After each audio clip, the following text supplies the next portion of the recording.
Yuk, silahkan. Semua izin on cam, tidak on cam, monggo.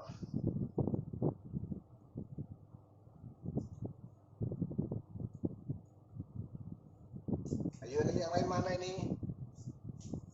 Santai waktu nih.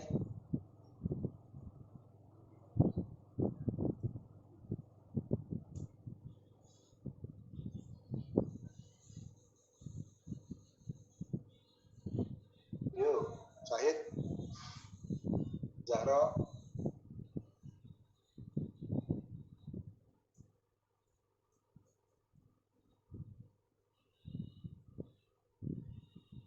Wah, sangat.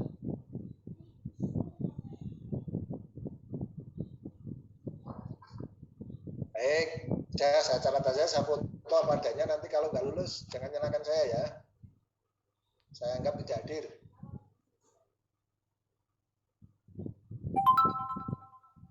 Yo, es.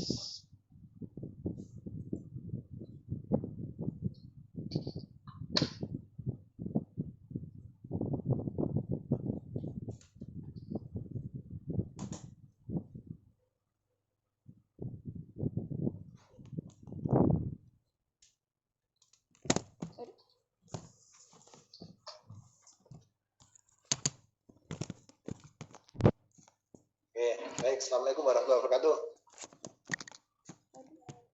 Pola kalimat ada berapa coba? Halo? Sebentar, Pak. Halo, halo. Pola kalimat sudah sampai apa kemarin?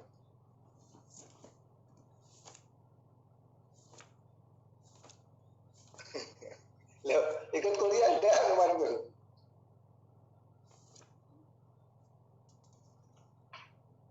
Mana ya? Halo, pola kalimat sederhana sudah ya? Sudah, Pak. Sudah, Pak. Gabung, sederhana luas? Kalimat luas. Luas? Sudah, Pak. Luas Sudah sampai Pak. apa? Sudah sampai selesai? Bagaimana cara menggabungkan secara Sama hubungan formal. hubungan apa? Hubungan formal, Pak. Kata penghubung formal. Oh, sampai penghubung formal. Baik, masih ada satu berarti. Ya, masih ada satu kalimat gabung. Oke, saya set dulu.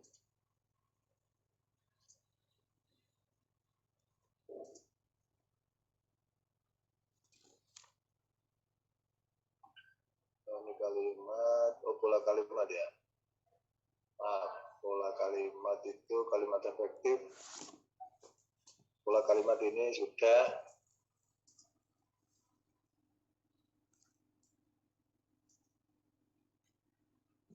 ini ya, ini kemarin belum formal. Nah, ini menggunakan kata formal yaitu menggunakan kata hubung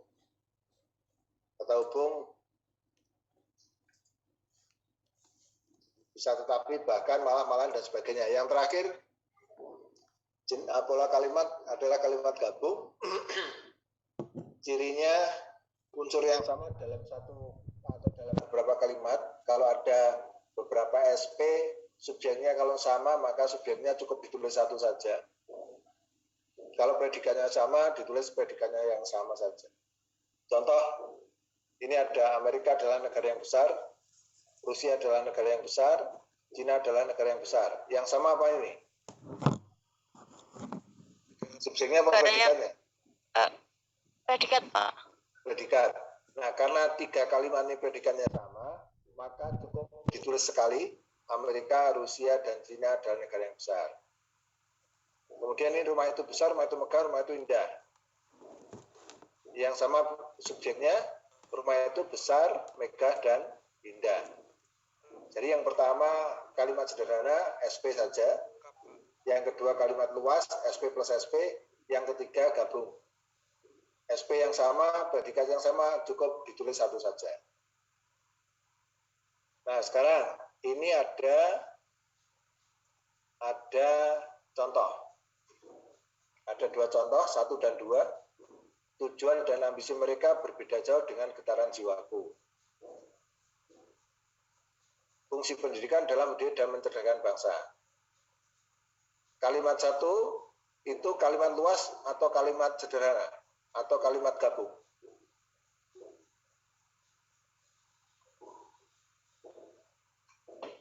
Kalimat satu itu kalimat luas, kalimat sederhana atau kalimat gabung.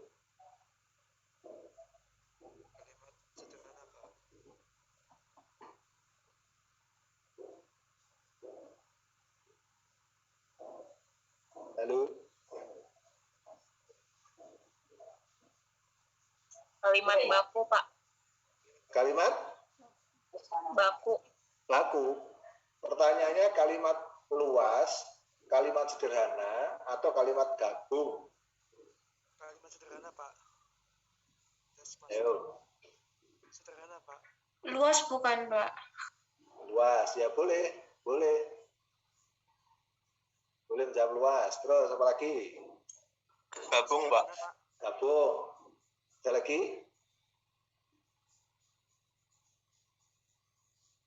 Ada yang menjawab sederhana?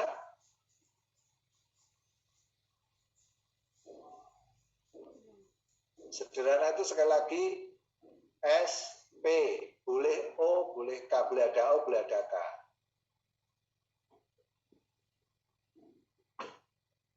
Yo, ini luas apa gabung? Gabung, Pak. Gabung. Gabung apa luas? Gabung, Pak. Gabung. Nah, jadi begini, benar. Ini bisa kalimat luas, bisa kalimat gabung. Tergantung dari mana kita melihatnya. Kalau dilihat dari polanya, dua-duanya kalimat gabung. Ya, jadi tujuan dan ambisi mereka berbeda jauh dengan getaran jiwaku. Tujuan mereka berbeda jauh dengan getaran jiwaku, ambisi mereka berbeda jauh dengan getaran jiwaku. Yang sama subjeknya dijadikan satu, ya. Ini polanya kalimat gabung. Informasinya berapa? Satu, Pak. berapa? Satu, dua, tiga? Dua, Pak. Dua, Pak. Dua. Kalau dua berarti kalimat sederhana atau kalimat luas? Luas. Luas. Nah, jadi kalau dilihat dari informasinya, maka ini disebut kalimat luas. Tapi kalau dilihat dari polanya, ini adalah kalimat gabung. Ya, ada ya. Kalimat efektif sudah, pola kalimat sudah. Ada pertanyaan sebelum ke saran buat kalimat yang baik? Ada pertanyaan? Pola kalimat? Belum? Belum? Oke. Belum, Pak. Oke, Belum, Pak. sekarang saya lanjutkan dengan syarat membuat kalimat yang baik. Nah, syarat buat kalimat yang baik. Jadi sudah unsur kalimat sudah, pola kalimat sudah, kalimat efektif sudah. Sekarang syarat membuat kalimat yang baik itu apa? Nah, satu, ada kesatuan gagasan. Artinya kalimat itu, kalimat yang baik itu mengandung satu ide pokok saja. Mengandung satu ide pokok.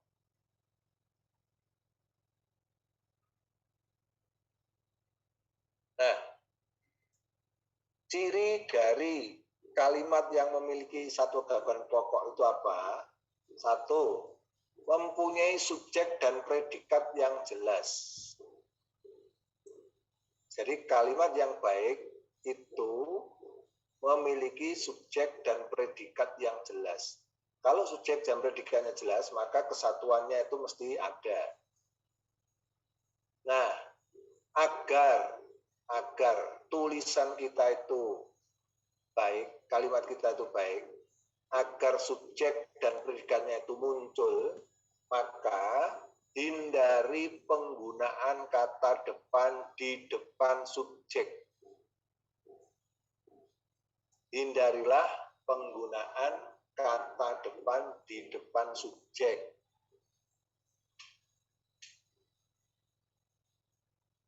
Contoh, dengan penghijauan adalah sarana untuk mengurangi polusi. Subjeknya mana? Penghijauan. Penghijauan.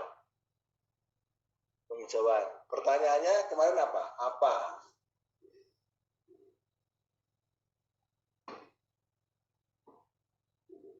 Dengan penghijauan, Pak. Penghijauan, Pak. Penghijauan. Dengan penghijauan.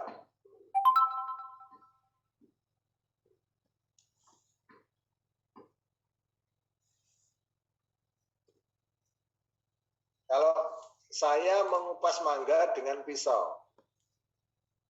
Saya. Subjeknya adalah sarana. Ayo, angel loh. Bahasa angel loh. Bahasa Indonesia ini pemasannya gampang. Angel. Ngono kok sambil tiduran kuliahnya. Ya enggak apa-apa. Ini pokoknya 1, 2, 3, 4, 5, 6, 7, 8, 9, 10. 10 tak yang terjaga, yang lainnya tidur. Dari 24 anak yang terjaga 10. Astagfirullah, mana sih? Baik, jadi hati-hati ya. Di sini sudah ada peringatan, jangan menggunakan kata depan di depan subjek. Sehingga kata dengan ini harus hilang. Dengan ada kata dengan ini mesti keterangan. Ya. Contohnya tadi, saya mengupas mangga dengan pisau. Dibolak-balik sama, dengan pisau saya mengupas mangga. Saya dengan pisau mengupas mangga. Ciri keterangan itu bolak-balik tempatnya boleh. Nah, ini agar Sarana untuk mengurangi polusi adalah dengan penghijauan. ya boleh. Boleh. Ya, jadi hati-hati ya, jangan meletakkan kata depan di depan subjek. Oke, yang kedua, tidak terdapat subjek ganda. Jadi di dalam karya tulis, di dalam bahasa tulis, kalau membuat kalimat, nanti Anda itu jangan membuat kalimat dengan subjeknya itu double. Penyusunan laporan itu saya dibantu oleh para dosen. Subjeknya mana?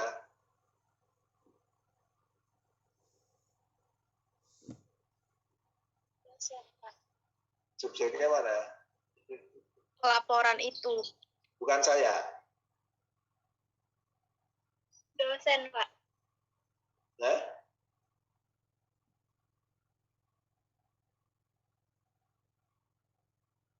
yuk, angel loh. Ini subjeknya dua. Penyusunan laporan itu dan saya. Sehingga salah satu dihilangkan. Ya. Atau diubah kalimatnya. Dalam menyusun laporan itu, saya dibantu para dosen. Penyusunan laporan itu dibantu oleh para dosen. Terus yang kedua, soal itu saya kurang jelas. Subjeknya mana? Soal itu sama saya. Nah, soal itu sama saya, betul. Jadi itu ada dua subjek yang betul, soal itu kurang jelas, atau saya kurang jelas. Atau soal itu bagi saya kurang jelas. Jadi kalau yang nomor 1 itu diminta untuk menghindari kata depan, kalau di sini justru disuruh menambah agar, karena subjeknya 2, sehingga perlu ditambah. Oke. Terus yang ketiga, kata penghubung intrakalimat. Intrakalimat itu dalam kalimat ya. Ada tetapi, lalu, sehingga, kemudian, dan sebagainya. itu tidak mengawali kalimat. Jadi kalau nanti Anda itu membuat kalimat kok diawali dengan tetapi, ini mesti aneh. Kalimat kok diawali dengan dan, ini mesti ya perlu dipertanyakan. Karena itu menghubungkan informasi di dalam kalimat. Contohnya ini, kami datang agak terlambat titik, sehingga kami tidak dapat mengikuti acara pertama. Sehingga itu kata hubung intra kalimat. Kalau sudah ada titik, berarti ini antar kalimat. Yang betul ini, kami datang agak terlambat, koma, S-nya kecil, sehingga kami tidak dapat mengikuti acara pertama.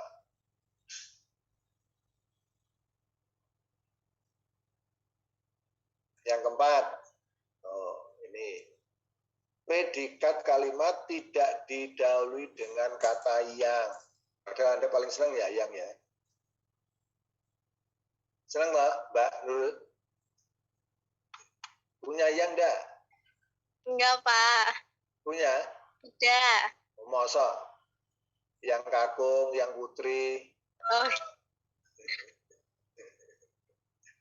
Mbak Salma punya toh? kalau Simbah punya. Oh Simba, bukan yang ya. Bukan.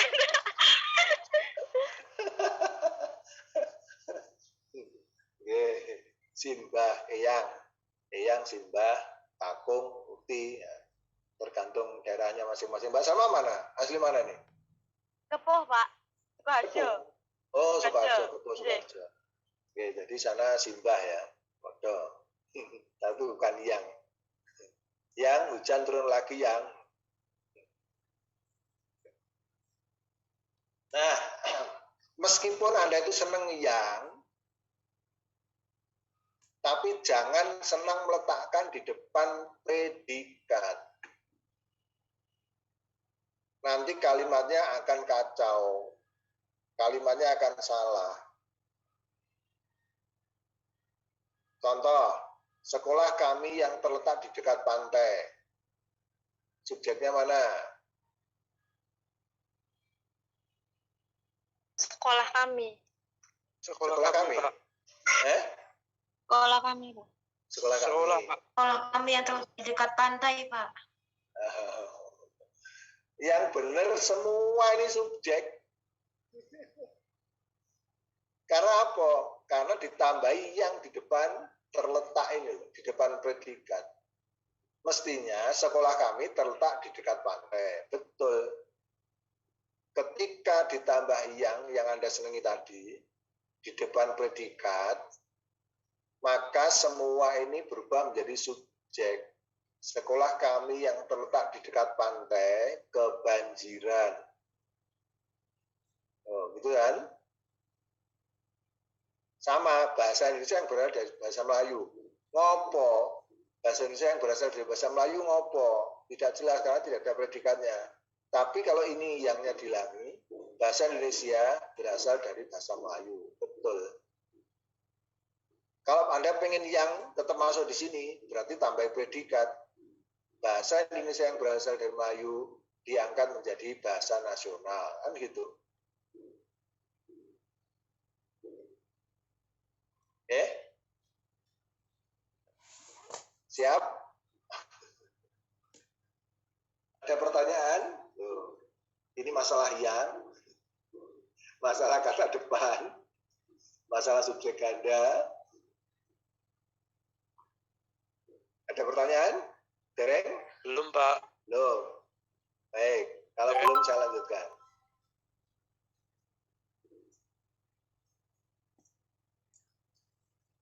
Oh, ini enggak usah. Ini rasa melaku ganti terus. Oh, masih bisa toh. Tapi Anda sudah sering melihat ini toh ini? Sudah sering toh?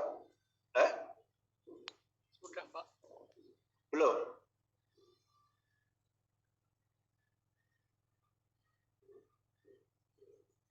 Pak.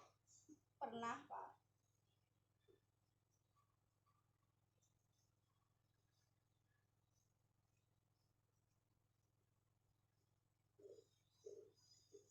Ya Allah, ini video jadul banget.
Satu, adanya kepaduan. Yang kedua, adanya koherensi. Koherensi. Tadi kesatuan ya. Kesatuan itu didukung oleh adanya subjek predikat. Subjek predikat harus muncul. Subjek predikat tidak muncul ketika di depan predikat ada yang. Ketika di depan subjek ada kata depan. Ketika ada subjek ganda. Ya. Nah, sekarang yang kedua ada koherensi. Koherensi atau kepaduan. Jadi hubungan antara kata satu dengan kata yang berikutnya itu harus padu. Kalau tidak padu, itu nanti akan membuat informasinya tidak jelas, apalagi disampaikannya secara bertele-tele. Ya. Panjang lebar dan tidak jelas. Cirinya apa? Satu, tempat kata dalam kalimat sesuai dengan urutan yang sudah dipolakan. Pola, Anda sudah belajar pola ya. Polanya harus segitiga, maka tidak boleh Anda kalau membuat segi empat. Karena pola dasarnya adalah segitiga. Polanya bulat, Anda tidak boleh membuat kotak. Kalau buat tahu boleh ya, tahu bulat. 500-an. Nah, jadi contohnya kemarin dulu, pola kalimat misalnya adik membeli buku, polanya ya adik, urutannya membeli, terus buku. Itu menurut pola. Tidak boleh buku membeli adik. Ya. Kemudian ini contoh, mereka membicarakan aspirasi rakyat. Ini sesuai dengan pola. Tetapi ketika aspirasi rakyat membicarakan mereka, ini sudah tidak sesuai dengan pola. Karena itu di sini tidak ada kepaduannya. Koherensinya antar kalimat, antar kata tidak ada. Yang kedua, agar koherensinya baik, maka Anda harus tepat dalam menggunakan kata depan. Tepat dalam menggunakan kata depan. Teroris membahayakan negara, betul. Teroris berbahaya bagi negara, betul. Tetapi kalau Anda menggabungkan teroris membahayakan bagi, ya, jadi yang pertama membahayakan negara, betul. Berbahaya bagi negara, betul. Tapi kalau Anda gabung menjadi membahayakan bagi, maka kalimat itu menjadi kalimat yang salah.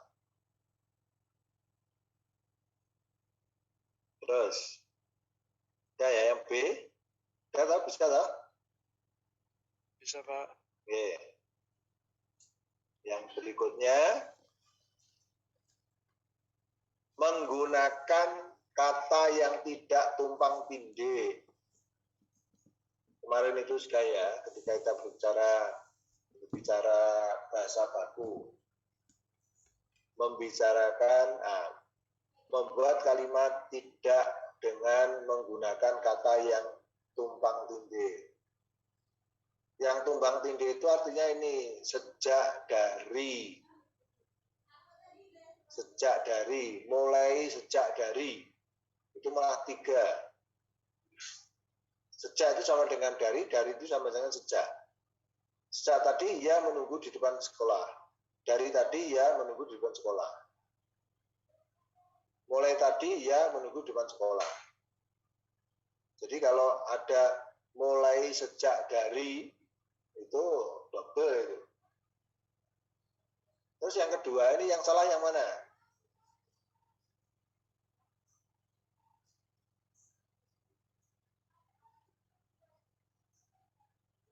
Suatu kesalahan-kesalahan, Pak. Nah, suatu kesalahan-kesalahan. Kesalahan-kesalahannya itu double, makna jamak, tapi dikatakan sebagai suatu. Mestinya suatu kesalahan atau kesalahan-kesalahan, tidak pakai suatu. Baik, terus menggunakan aspek secara benar. Aspek itu kemarin sudah ya nih ya. Aspek itu adalah kata yang menerangkan suatu pekerjaan, suatu aktivitas itu akan, sedang, atau sudah terjadi. Jadi misalnya, saya akan membeli buku. Saya sudah membeli buku.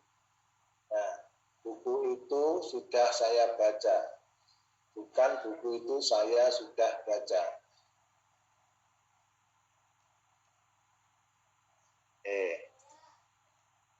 Yang ketiga, ini cepat ini terus mulai loh. Adanya penekanan.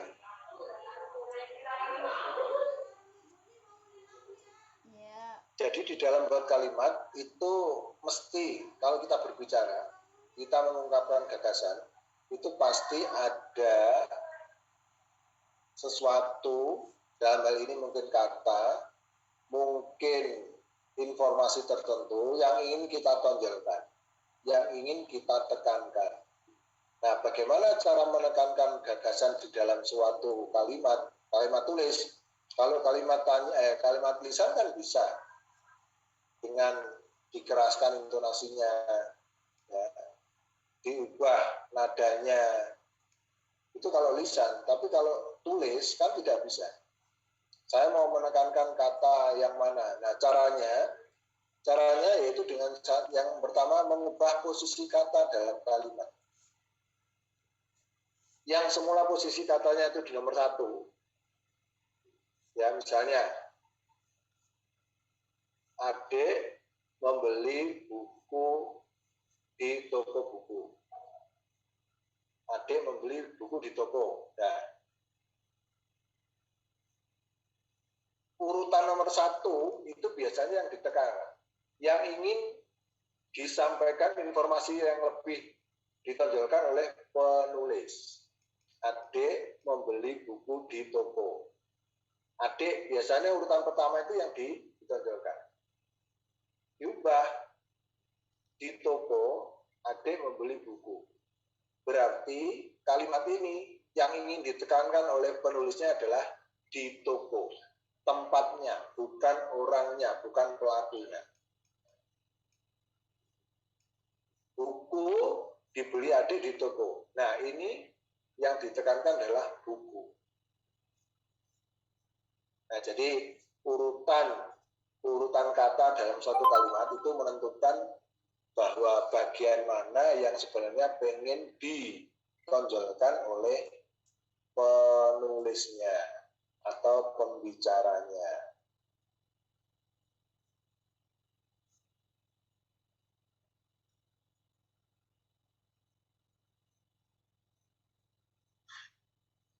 Presiden berharap agar rakyat berswasembada pangan. Ini berarti yang ditekankan adalah presidennya.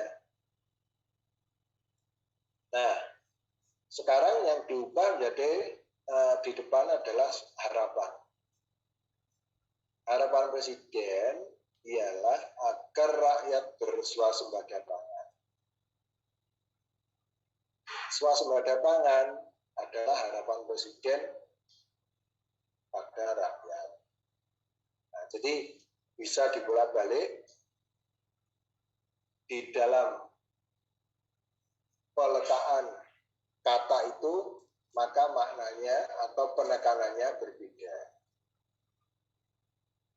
Jadi di dalam bahasa tulis itu bisa dengan mengubah posisi kata dalam kalimat, ya. Yang kedua, bisa melakukan repetisi. Repetisi itu apa? Repetisi itu perulangan.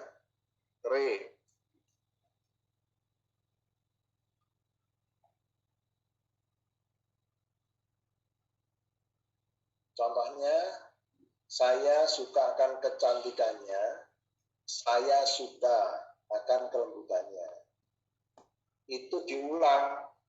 Kelihatannya memang menjadi lebih panjang dan mungkin agak menjemukan kalau terlalu sering.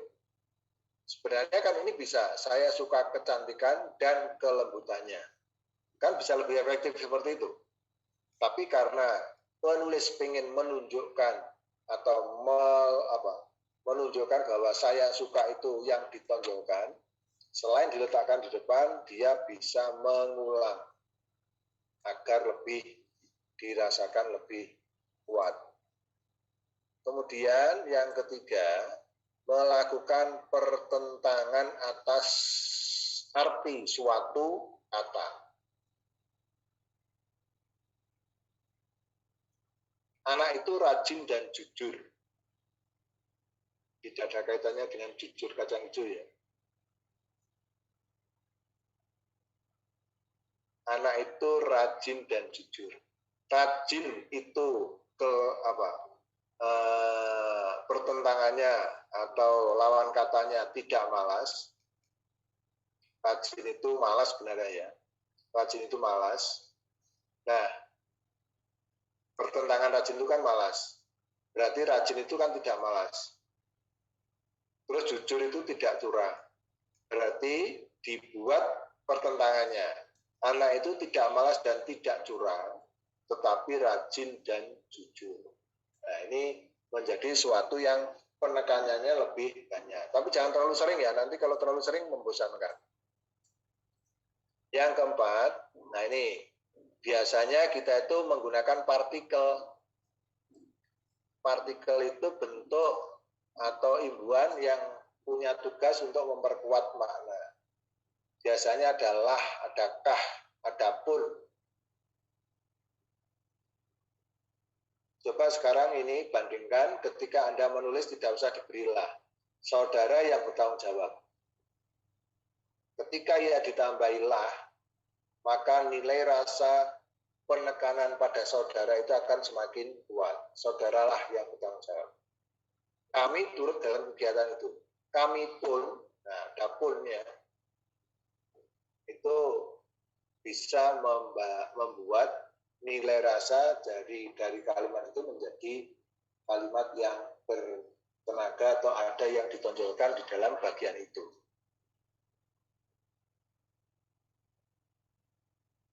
Ada pertanyaan?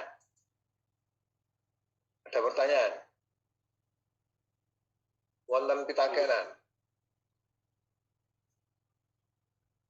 Is there any question, please?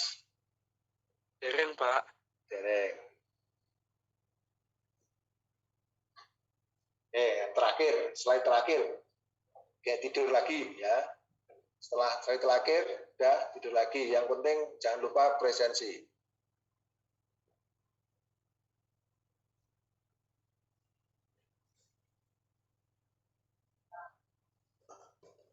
Ini Mbak Salma di rumah. Mbak Rosan di mana? Di rumah juga. Iya, Pak. Mbak Irma? Di rumah, Pak. Safira? Safira ini yang punya perumahan Safira itu? Bukan, Pak. Oh, bukan, Pak. Iya. Nah, Saya di rumah, Pak. Oh, ini Safiranya dua ya? Safira sama Safira. Iya, Pak, benar. Pakai Y sama Aura. Yang pakai Y ini di mana nih? Di rumah juga ya? Di kos? Di rumah, Pak. Ini Safira dan Syafira. Akhirnya yang punya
kok belum itu? Belum nyala.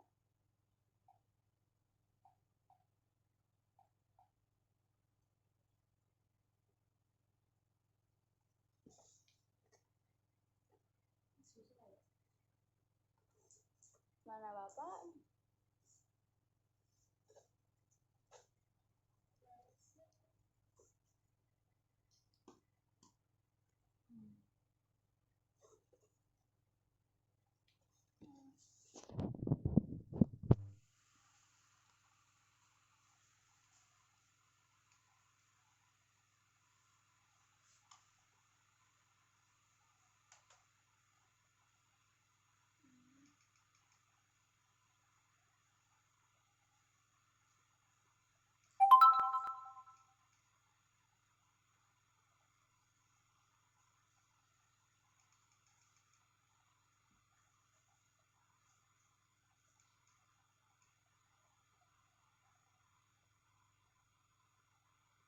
Bapaknya hilang, Bang. Mm-mm.